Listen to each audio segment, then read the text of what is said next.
Namal, your honour. वो एकदम खड़ी हुई। अब कुछ उसे समझ आने लगा था।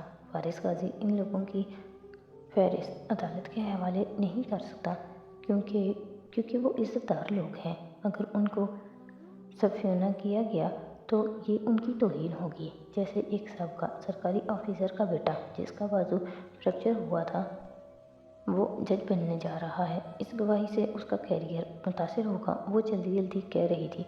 प्रोसिक्यूटर ने झलाकर उसे देखा था। योर ऑनर, अगर दिफा को मुलजिम की एलबाई साबित करनी है तो उसको वो फहरिस्त अदालत के हवाले करनी होगी। श्योर, मैं तो तैयार हूँ देने के लिए। उसी फहरिस्त के लिए तो आपने मुझे गिरफ्तार करवाया है, वो पुरतपेश मुस्कुराहट के साथ बोला था। प्रोसिक्यूटर ने अब की उलझ कर उसे देखा। कौन सी फहरिस्त? आपको इसके लिए गिरफ्तार किया गया है क्योंकि आपने कमरुद्दीन का कत्ल किया है। जज साहब चौंक जाने के अंदाज में बारी बारी कभी फारिस को देखते, कभी पीछे बैठे साबिक पीजी को। क्या आप एक भी सबूत ला सके अपने इल्ज़ाम के हक़ में? वो सुर्ख पड़ते चेहरे के साथ बेबसी भरे गुस्से से कह रही थी। फारिस गाजी बेगुनाह है। क्या उसके 4 साल ज़ाया करके लोग खुश नहीं हुए जो उसको एक दफ़ा फिर कैदी की तरफ धकेला जा रहा है? वो अपना बयान दे चुका है। ये केस ऑफ 2 वर्जन्स है। वो इस रात कत्ल की जगह से बहुत दूर था। हमारे पास 32 गवाह हैं, लेकिन इनके नाम प्रोसिक्यूशन के हवाले करने का मतलब ये है कि हम पब्लिक प्रोसिक्यूशन ऑफिस की सबका ऑफिसर्स के बारे में इंतकामी कार्रवाइयाँ करने का इख्तियार दे दें। पहली दफ़ा प्रोसिक्यूटर चौंका, मुड़कर तमाशाइयों की तरफ बैठे साबिक पीजी को देखा जो सुर्ख चेहरे के साथ बैठे थे। लम्हे भर के लिए प्रोसिक्यूटर को अपना दिमाग घूमता हुआ महसूस हुआ। 1 मिनट मिसेस उमर। नहीं जनाब आली, अब वो वक्त आ गया है जब हम फारिस गाजी को अकेला छोड़ दें, उसे उसकी ज़िंदगी जीने दें और उसके ऊपर ये झूठे मुकदमात ख़त्म कर दें। उसका सर दर्द से फट रहा था और आवाज़ गुस्से से बढ़ रही थी। Your honour, Mrs Umar case का रुख दूसरी तरफ मोड़ रही हैं। ये गलत बात कह रही हैं। प्रोसिक्यूटर पुरएतमाद नहीं लग रहा था। कभी वो पीछे बैठे पीजी को देखता, कभी कटहरे में खड़े फारिस को, और वो दोनों प्रोसिक्यूटर से बेनियाज एक दूसरे को देख रहे थे, सपाट गहरी नज़रों के साथ। मिसेस उमर वाकई गलत कह रही हैं। जज साहब ने बरहमी से प्रोसिक्यूटर को मुखातिब किया। ये 2 वर्जन्स का केस नहीं है, ये फर्दर इंक्वायरी का केस है। जुमर ने भी इख्तियार मेज़ पे दोनों बाजू रखे और चेहरा उन पे गिरा दिया, और फारिस ने आंखें मीच कर तवील सांस खींची। ये एक फिशिंग एक्सपेडिशन है और मुझे इस बेंच पे बैठे शर्म आ रही है कि पब्लिक प्रोसिक्यूशन ऑफिस इंतकामी कार्रवाइयों के लिए इस हद तक गिर सकता है।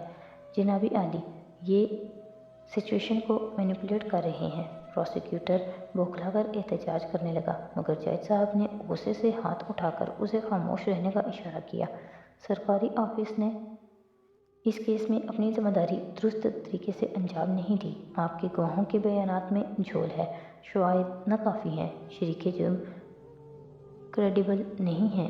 आपने 3.5 माह से एक ऐसे आदमी को ज़ेरे हिरासत रखा हुआ है जिसको मुक़य्यद करने के लिए आपके पास नाकाफ़ी सबूत के अलावा कुछ नहीं है। वो शदीद बेरहमी से कह रहे थे और प्रोसिक्यूटर लब काटता सुनने पे मजबूर था। इन 35 लोगों को कोर्ट में घसीटने की मेरी नज़र में कोई ज़रूरत नहीं है। अदालत फारिस गाजी के बयान से मुतमईन है और सेक्शन 249 CRPC के तहत फारिस गाजी को नाकाफ़ी शवाहिद के बाइस बाइज़्ज़त बरी करने का हुक्म देती है और पब्लिक प्रोसिक्यूशन ऑफिस को इंतबाह करती है कि इस किस्म के ओछे हथकंडे पे उतरने से गुरेज करे तो ये मौजूदा प्रोसिक्यूटर जनरल की सेहत के लिए बेहतर होगा। शदीद गुस्से और नागवारी से कहकर जज साहब ने अपना हथौड़ा ज़ोर से मेज़ पे दे मारा।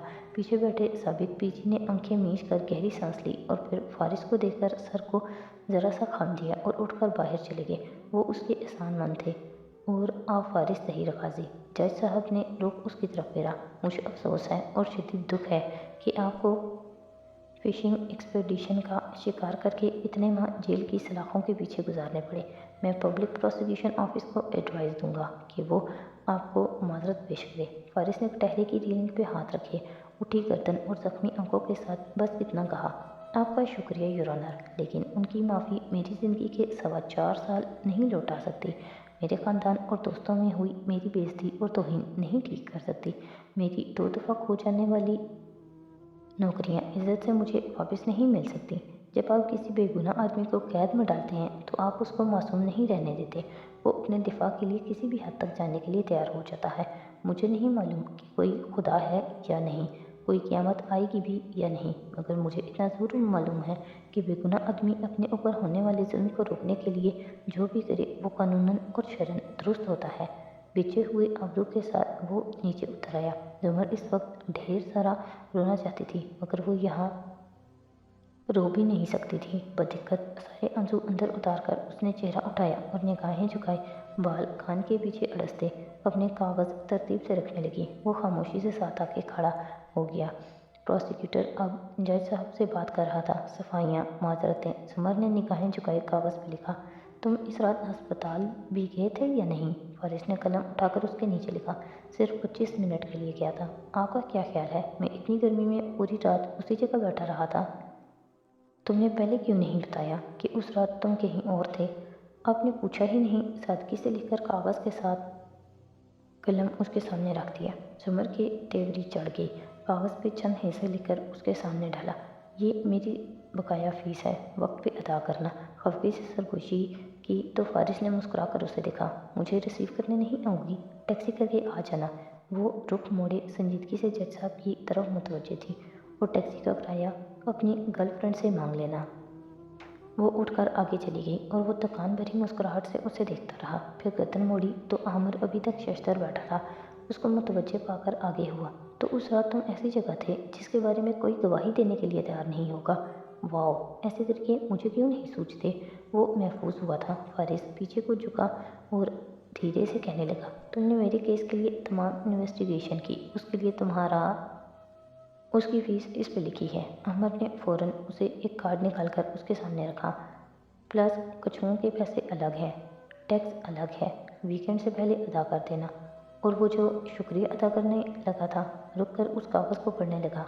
आबरू पे इख्तियार उठे। बारी बारी फ़ीस के दोनों तहरीरी मुतालबों को देखा और फिर माथे पे बल लिए बहुत बेहतर कहकर खफगी से रुख मोड़ लिया। जिस दोपहर फारिस घर वापस आया वो नेक्सी वालों के लिए ईद का दिन था। हसीना और सदाकत ने अच्छा सा खाना बनाया था।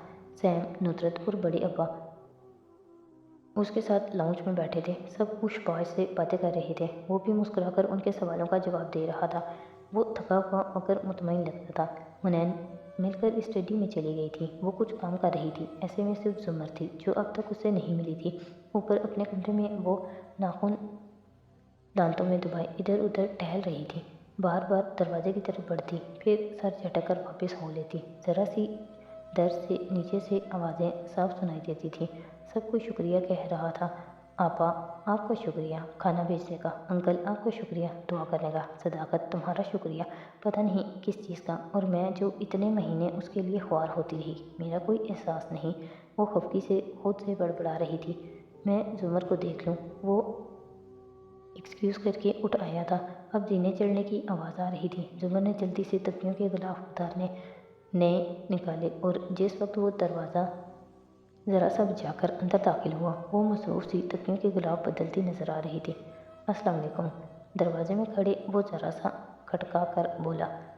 जुमर ने एक बेनियाज उचटती नज़र उस पर डाली। जीन्स पे स्वेटर पहने वो थका हुआ मगर मुतमईन लग रहा था और तकिए को नए कवर में डालते हुए मसरूफ़ अंदाज में वो बोली, नंबर 1, मैंने तुम्हारे लिए जो भी किया टीम पार्टनर समझ कर किया। नंबर 2, मैं अब भी भूली नहीं कि तुमने मुझे इस्तेमाल करके जेल तोड़नी चाहिए थी। नंबर 3, मुझे तुम्हारी रेस्टोरेंट वाली बातें भी याद हैं। नंबर 4, तुम जब चाहो डाइवोर्स पेपर्स बनवा लो। अगर मेरे पास हक के तलाक होता तो मैं खुद बनवा लेती। नंबर 5, मैं मज़ीद तुम्हारे साथ नहीं रहना चाहती, इसलिए मैंने अपना सामान नीचे स्टडी रूम में शिफ्ट कर दिया है। ये कमरा अब सिर्फ तुम्हारा है। नंबर 6, हम टीम की तरह पहले की तरह काम करते रहेंगे, लेकिन तुम्हारी बेगुनाही मालूम होने का मतलब ये नहीं है कि मैंने तुम्हें माफ़ कर दिया है। नंबर 7, लिफाज टूट के क्योंकि वो खामोशी से कदम कदम चलता उसके पीछे आ खड़ा हुआ। उसके दोनों हाथ अपने हाथों में लेकर उसे अपने कंधे से लगाया और थोड़ी उसके कंधे पे जमाए आंखें बंद किए। उसने सिर्फ इतना कहा, शुक्रिया मेरे लिए लड़ने का। चंद सातें और गुजर गईं, चंद लम्हे और सिरके जुमर जो बिल्कुल मुंजमद हो गई थी, बमुश्किल गहरी सांस लेकर बोली, नंबर 7, मैं कल तुम्हारे खिलाफ रिस्ट्रेनिंग ऑर्डर फाइल कर दूंगी, जिसके तहत तुम्हें मुझसे 10 फीट दूर रहना होगा। और अपने हाथ छुड़ाए। फारिस ने चेहरा उठाया, उसे कोहनी से थामे अपने सामने किया और कदरे ताज्जुब से उसे देखा। तुम कल ये ऑर्डर फाइल करोगी? वाकई? बिल्कुल, गर्दन खड़ा कर बोली, मगर उसकी आंखों में देखा। उफ, मगर कल तो छुट्टी है। मेरा मतलब था परसों, तिल मिलाकर बोली और कोहनी छुड़ाकर दरवाजे की तरफ बढ़ गई। अच्छा, कमरा मत छोड़ो, हम बैठकर इस बारे में बात कर लेते हैं, वो पीछे से बोला था, थकान से मुस्कुराकर। नंबर 8, मेरा फैसला हतमी है, ज़ाहिर खुश्क लहजे में कहकर वो दरवाज़ा खोलकर बाहर निकल गई।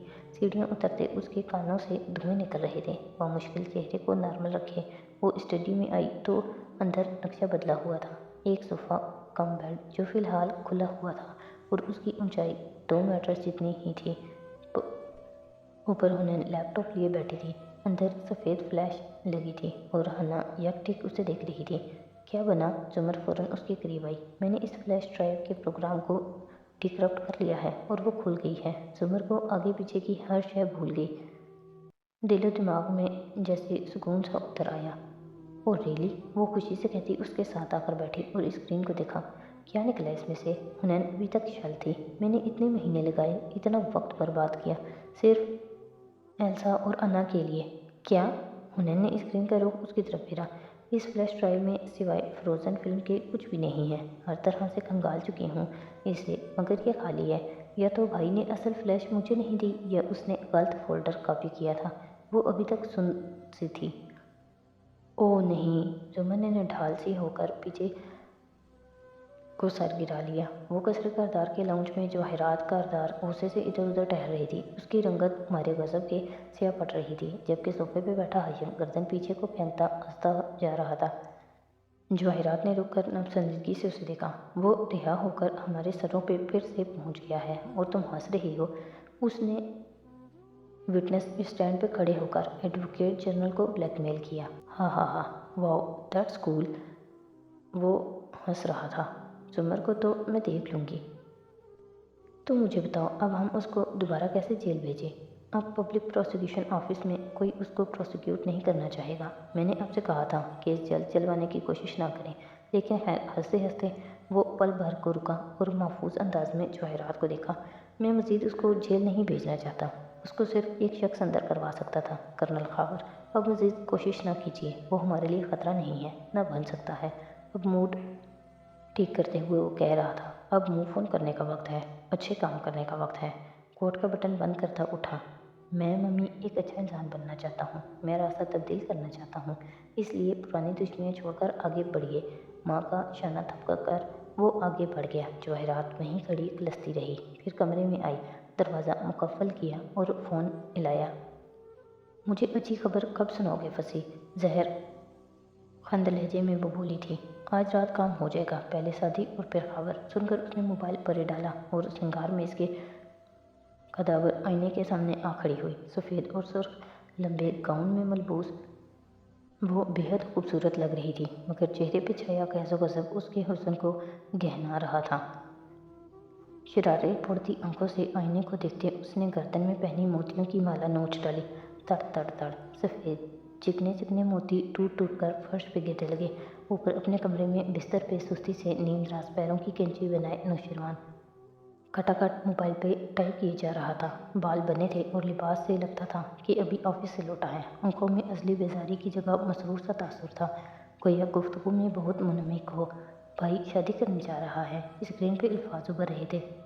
दूसरी तरफ से अलीशा का जवाब चमका। यही बताने के लिए इतनी सुबह टेक्स्ट कर रहे हो कि तुम्हें ज़रा भी दिलचस्पी नहीं सुनने में कि वो किससे शादी करने जा रहा है? तुम बता दो। अबदार उबैद से। वो हमारी यूनी में थी, मुझे शदीद नापसंद है वो। भाई को वही लोग पसंद आते हैं जो मुझे शदीद नापसंद होते हैं। लिखते हुए आबरू बिछ के और आंखों में खौफ की उदाई। अच्छा, वही जिसको तुम यूनी में तंग करते थे और फिर हाशिम ने तुम्हें पिटवाया था। वो महफूज हुई थी। लम्हे भर को नौशरवान का मुंजमद हो गया, जैसे सारा खून जम गया हो, हड्डियाँ बर्फ़ की हो गई हों। कौन हाशिम? और तुम्हें कैसे पता? उसके जहन में पहला ख्याल ये आया था कि अभी के मंगेतर का नाम भी शायद हाशिम हो। क्या तुम्हारे भाई ने तुम्हें नहीं बताया کہ میں نے اورنگزیب صاحب کا اکاؤنٹ اپنے پاس میرر کر رکھا تھا۔ ان کی ساری ای میلز میں پڑھا کرتی تھی۔ مجھے یاد ہے ہاشم نے ان کو میل کر کے بتایا تھا کہ تم ان کے دوست کی بیٹی کو تنگ کر رہے تھے، اسی لیے اس نے اپنے کسی بندے کے ذریعے تمہیں پٹوایا تھا۔ شاید اس کو یہ بھی کہا تھا کہ وہ خود کو اس لڑکی کا منگیتر ظاہر کرے۔ وہ رکی۔ کیا تمہیں نہیں معلوم تھا؟ نوشیروان کے چہرے کا رنگ یوں نچڑ گیا جیسے سینے میں گھاؤ لگا کر کسی نے سارا خون نکال لیا ہو۔ بے جان ہوتے ہاتھوں سے اس نے موبائل فون وہیں لحاف پہ گرا دیا اور سر اٹھا کر خالی والی ششدر نظروں سے سامنے دیکھا، جہاں سنگھار میں اس کا آئینہ اس کا زرد چہرہ منعکس کر رہا تھا۔ اس کی ساری دنیا زمین بوس ہو گئی تھی۔